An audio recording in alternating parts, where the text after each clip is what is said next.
எல்லாருக்கும் வணக்கம். நான் ஓம் பிரகாஷ் பேசுகிறேன். இது வரைக்கும் நீங்கள் இந்த சேனலை சப்ஸ்கிரைப் பண்ணலாம், சப்ஸ்கிரைப் பண்ணிக்கோங்க. அது மட்டும் இல்லாமல் பக்கத்தில் இருக்க பெல் பட்டனையும் கிளிக் பண்ணி வச்சுக்கோங்க. அப்போ தான் நம்ம சேனலில் போகிற எல்லா வீடியோஸும் வந்து உங்களுக்கு நோட்டிஃபிகேஷனில் காமிக்கும். அடுத்து வந்து பார்த்தீங்கன்னா, உங்களுக்கு வந்து ஜோதிடம் சார்ந்த ஏதாவது கேள்வியோ அல்லது சந்தேகமோ இருந்துச்சுன்னா கீழே நீங்கள் கமெண்ட் பாக்ஸில் கமெண்ட் பண்ணலாம். அல்லது உங்கள் சுய ஜாதகத்தை பற்றி ஏதாவது கேள்வி இருந்தாலும் கூட உங்களோட பிறந்த தேதி, பிறந்த மாதம், பிறந்த வருடம், பிறந்த இடம் குறிப்பிட்டு உங்களோட பெயரை குறிப்பிட்டு உங்களோட கேள்வியை நீங்கள் குறிப்பிடும் போது கண்டிப்பாக என்னோட கமெண்ட்ஸ்க்கு நான் ரிப்ளை பண்ணுறேங்க. இதோட நம்ம என்ன பார்க்க போறோம் அப்படின்னா, கன்னியா ராசியில பிறந்தவனுக்கு 2025ஆம் ஆண்டு புத்தாண்டு பலன்களை பத்தி நம்ம தெளிவா பார்க்க போறோங்க. இந்த புது வருஷம் எப்படிப்பட்ட ஒரு தன்மைகளை கொடுக்க போது, என்னென்ன மாற்றங்களை கொடுக்க போது, என்ன விஷயம் சாதகமா இருக்கு, இதெல்லாம் சாதகமா இல்லைன்னு சொல்லிட்டு தெளிவா பார்த்துலாம் வாங்க. கன்னியா ராசி அதிபதி யாருன்னு பார்த்தீங்கன்னா புதன். கன்னியா ராசி காலபுருஷனுக்கு 6வது ராசியா வருதுங்க. நட்சத்திரங்களை பொறுத்த வரைக்கும் கன்னி ராசியில உத்திரம் 2, 3 மற்றும் 4ஆம் பாதமும், அஸ்தம் முதல் 4 அட்சர பாதங்களையும், சித்திரை முதல் 2 அட்சர பாதங்களையும் கொண்டுள்ள ஒரு ராசி தாங்க இந்த கன்னியா ராசி. கன்னியா ராசிக்காரங்களை பொறுத்த வரைக்கும் இந்த ஆண்டு எப்படி இருக்கும், அதாவது இந்த வருஷத்தினுடைய 2வது பகுதியிலிருந்து பார்த்தீங்கன்னா ராசிக்கு 6ஆம் இடத்துல ராகு வராருங்க. இந்த ராகு குரு பார்வையில் இருக்கிறது சிறப்பு. அது மட்டும் இல்லாமல் ராசிக்கு 10ல குரு, 7ஆம் இடத்துல சனி, கண்டக சனி அப்படின்ற இடத்துல சனி பகவான் வரார். ஸோ இந்த காலகட்டங்கள் வந்து பார்த்தீங்கன்னா நன்மை தீமை ரெண்டுமே கலந்த ஒரு கலவையை தான் இந்த ஆண்டு உங்களுக்கு வந்து இருக்க போகுது அப்படின்னு சொல்லலாம். அதிலும் குறிப்பாக வந்து பார்த்தீங்கன்னா கடந்த காலங்களில் 6ஆம் இடத்துல சனி இருந்ததுனால கடன் பிரச்சனை நிறைய வந்து பார்த்தீங்கன்னா சிக்கியிருப்பீங்க. கடனே இல்லாத அர்த்தம் கூட கடனில் போய் சிக்கியிருப்பீங்க, கடன் வாங்கி இருப்பீங்க, அல்லது கடனை வந்து கைமாத்த கொடுத்துருப்பீங்க காசை. சரிங்களா? அதே மாதிரி ஒரு சிலருக்கு வந்து பார்த்தீங்கன்னா ஆரோக்கியம் சார்ந்த பிரச்சனைகளை சனி பகவான் கொடுத்திருப்பார்.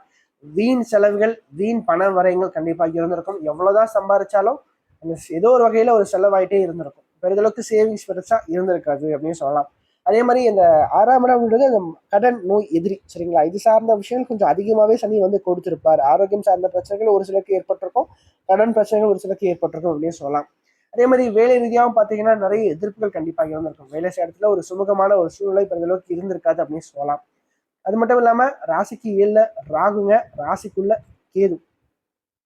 7ஆம் இடத்துல ராகு வரும்போது என்ன பண்ணுவாங்கன்னா கொஞ்சம் குடும்ப வாழ்க்கையிலும் சின்ன சின்ன கருத்து வேறுகள் அவ்வப்போது ஏற்பட்டிருக்கும். ஆனா பாக்கியத்துல குரு பகவான் இருந்தது அந்த குழந்தை பாக்கியம் சார்ந்த விஷயங்களை ஏற்படுத்தி கொடுத்திருப்பார். அது மட்டும் இல்லாம நிறைய அதிர்ஷ்ட வாய்ப்புகள் ஒரு சிலருக்கு ஏற்பட்டிருக்கும். என்ன பிரச்சனை வந்தாலும் சமாளித்து எதிர்கொண்டு ஜெயிக்கின்ற ஒரு தன்மையை வந்து குரு கண்டிப்பா கொடுத்திருப்பார். சரிங்களா?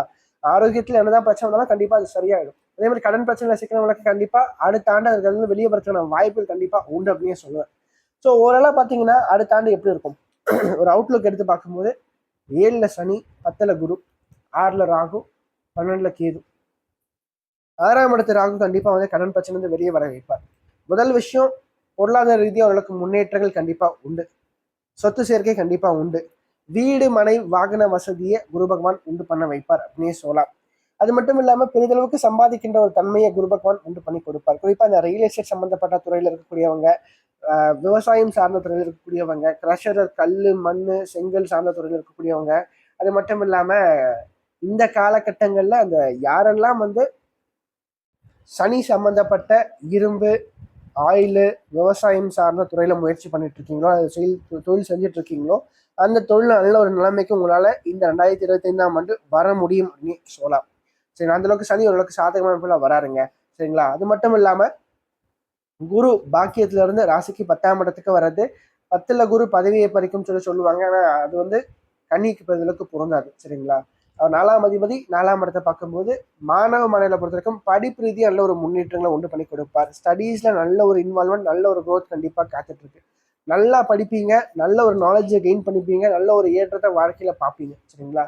உங்களோட கெரியர் இதுதான் சொல்லிட்டு அதை ஃபிக்ஸ் பண்ணி அதை நோக்கி ஓடக்கூடிய ஒரு காலகட்டம் இந்த காலகட்டம். அது மட்டும் இல்லாம சொந்த ஊரை விட்டு வெளிநாடு வெளிமாநிலம் போயிட்டு அங்க படிக்கிறதுக்காக அல்லது வேலை நிமித்தமா நீங்க முயற்சி பண்ணும்போது அது கண்டிப்பா உங்களுக்கு சாதகமா அமைஞ்சு முடியும் அப்படின்னு சொல்லுவேன். அது மட்டும் இல்லாம குரு 10ல வரும்போது என்ன பண்ணுவார்னா 2ஆம் இடத்தை பார்வை செய்வார். சரிங்களா? அப்போ இந்த காலகட்டங்கள்ல இந்த டீச்சிங் சம்பந்தப்பட்ட அக்கௌண்ட் சார்ந்த அல்லது பேங்க் சம்பந்தப்பட்ட துறையில நீங்க வந்து வேலைக்காக முயற்சி பண்ணிட்டு இருக்கீங்கன்னா இவங்களுக்கு நிறைய சாதகமான வாய்ப்புகள் குரு மூலமா கண்டிப்பா ஏற்படும்.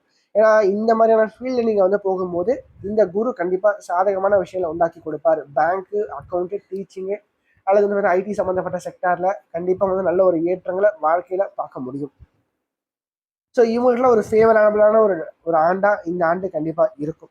அதே மாதிரி 6ஆம் இடத்துல ராகு வரும்போது என்ன பண்ணுவார்னா வாழ்க்கையில வெற்றிகளை உண்டு பண்ணி கொடுப்பார். ஒரு பிரச்சனையை கொடுத்து அந்த பிரச்சனைக்கான தீர்வை அந்த ராகுவே கொடுப்பார் அப்படின்னு சொல்லலாம். சரிங்களா? நிறைய முன்னேற்றங்களை கண்டிப்பா ராகு வந்து ஏற்படுத்தி கொடுப்பார் அப்படின்னு சொல்லலாம். அது மட்டும் இல்லாம நான் எப்படி சொல்றேன், இந்த கடன், நோய், எதிரி இது சார்ந்த இந்த 3 விஷயத்துல இருந்தும் நீங்க வெளியே வருவீங்க அப்படின்னு சொல்லலாம். மேலும் குறிப்பா வந்து பாத்தீங்கன்னா பொது வாழ்க்கையில் இருக்கக்கூடிய அரசியல்வாதிகளுக்கும் சரிங்க, கலைத்துறையில் இருக்கக்கூடியவங்களும் சரிங்க, இந்த காலகட்டங்கள் மக்கள் மத்தியில நல்ல ஒரு பெயர் புகழ் அந்தஸ்து கண்டிப்பா வரும். சரிங்களா? அதே மாதிரி பத்திரிகை ஊடகம் சார்ந்த துறையில் இருக்கக்கூடியவங்களுக்கு இந்த காலகட்டம் நிறைய சாதகமான வாய்ப்புகளை உண்டாக்கி கொடுக்கும். குறிப்பா பேச்சிய தொழிலா கொண்டு செய்யக்கூடிய பார்த்தீங்கன்னா இந்த காலகட்டம் வாழ்க்கையில நல்ல ஒரு ஏற்றத்தை உண்டு பண்ணி கொடுக்கும் அப்படின்னே சொல்லலாம். அது மட்டும் இல்லாம அரசு மற்றும் தனியார் துறையில நீங்க வந்து மத்திய மற்றும் மாநில அரசுக்கான வேலையில முயற்சி பண்ணிட்டு இருக்கீங்க அப்படின்னா இந்த காலகட்டங்கள் அரசு சார்ந்த உத்தியோகத்தையும் சரிங்க, இந்த பிரைவேட் செக்டார்லையும் சரிங்க, எக்ஸாம்ஸ் ப்ரிப்பேர் பண்ணும்போது கண்டிப்பா நிறைய வாய்ப்புகளை உண்டு பண்ணி கொடுக்கும். உங்க ஜாதகத்துல சூரியனுடைய பலத்தை பொறுத்து அது கவர்மெண்டா பிரைவேட்டான்னு சொல்லி நம்ம தீர்மானிக்கலாம். சரிங்களா? ஆனா இந்த காலகட்டம் எக்ஸாம்ஸ் எல்லாத்துலயுமே நீங்க எழுத போற எக்ஸாம்ஸ் எல்லாத்தையும் கிளியர் பண்றதுக்கான வாய்ப்பு சற்று அதிகமா இருக்கு. நிறைய நாலேஜ் நீங்க கெயின் பண்ணுவீங்க. கடந்த 2-3 ஆண்டுகளா இருந்த நீங்க இனிமேல் இருக்க மாட்டீங்க. ஒரு டிஃப்ரெண்டான ஒரு பீப்புளா கண்டிப்பா நீங்க வெளியே தெரிய ஆரம்பிப்பீங்க அப்படின்னு சொல்லலாம். அதற்கடுத்து சுய தொழில் செய்யறவங்களுக்கு பார்த்தீங்கன்னா இந்த வியாபாரிகளை பொறுத்த வரைக்கும் தொழில் ரீதியா பார்த்தீங்கன்னா 10ஆம் இடத்துல குரு பகவான் வரும்போது என்ன பண்ணுவார்னா கொஞ்சம் அலைச்சல்களை அதிகப்படுத்தி கொடுப்பார். அதே மாதிரி உங்களுக்கு கீழே வேலை செய்யறாங்க பார்த்தீங்கன்னா வேலையாட்கள், அவங்க கிட்ட கொஞ்சம் கவனமா இருங்க. கரெக்டா இந்த காசு பணம் சார்ந்த விஷயத்துல கொஞ்சம் அவங்க கிட்ட கவனமா இருந்துக்குங்க.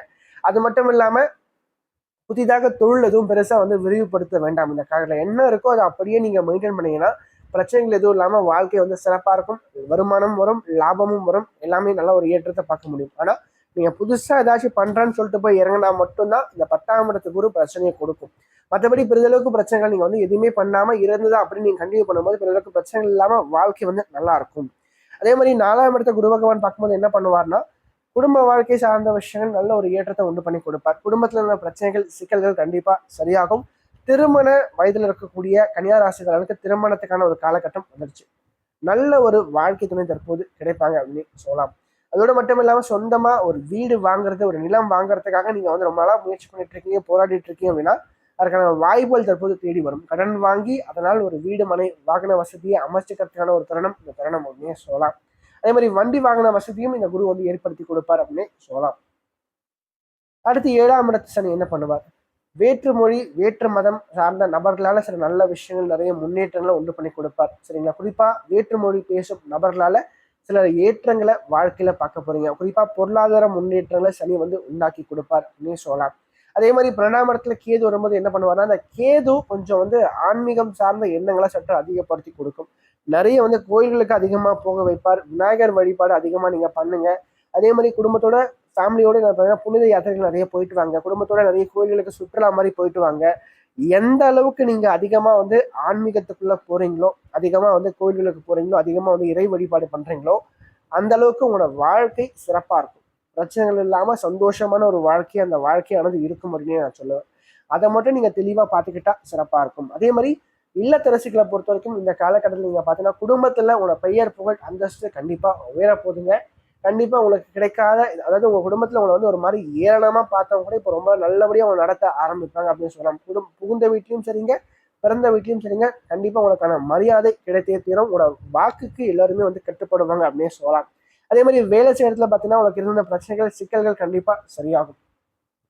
இந்த 2025ஆம் ஆண்டுடைய முதல் பகுதியை விட 2வது பகுதி ஓரளவுக்கு நல்லா இருக்கு, சாதகமா இருக்கு. குறிப்பா கடன் பிரச்சனை வந்து வெளியே வருவீங்க. குடும்ப வாழ்க்கை நல்லபடியா அமையும். 7ல சனி வந்தாலும் கூட சனி வந்து திருமண வாழ்க்கையை அமைச்சு கொடுப்பார். என்ன ஒண்ணு 2ஆம் இடத்துல கேதுனால கொஞ்சம் குடும்ப வாழ்க்கையில மட்டும் கொஞ்சம் விட்டு கொடுத்து போங்க. வாழ்க்கை சிறப்பா இருக்கும். அதே மாதிரி தொழில் செய்யறவங்களுக்கு பார்த்தீங்கன்னா தொழில் ரீதியா பெருதளவுக்கு புரிதலுக்கு, அதாவது புதிய முயற்சிகள் எதுவும் எடுக்காம இருக்கிறத மட்டும் நீங்க வந்து கண்டினியூ பண்ணீங்கன்னா வாழ்க்கை சிறப்பா இருக்கும். அதே மாதிரி வழிபாடுகள் அப்படின்னு பார்க்கும்போது குலதெய்வ வழிபாடு பண்ணுங்க. நிச்சயமா நல்ல ஒரு ஏற்றம் வாழ்க்கையில உண்டு. அதே மாதிரி விநாயகர் வழிபாடு பண்ணுங்க. நிச்சயமா கேது நல்ல ஒரு ஏற்றத்தை உண்டு பண்ணி கொடுப்பார். மேலும் வெளிநாடு, வெளியூர் சார்ந்த பிரயாணங்கள், வீசா கிடைக்காம இருக்கிறவங்களுக்கு கண்டிப்பா வீசா கிடைக்கும். அப்ராட்ல போயிட்டு நல்ல ஒரு உத்தியோகம், நல்ல ஒரு வேலை கிடைக்கும், கண்டிப்பா கிடைக்குங்க. நிச்சயமா தொழில் வேலை அமைப்புகளுக்கு நல்ல ஒரு சாதகமான வாய்ப்புகள் இந்த 2025ஆம் ஆண்டு கன்னியா ராசிக்காரர்களுக்கு காத்துட்டு இருக்கு அப்படின்னு சொல்லுவேன்.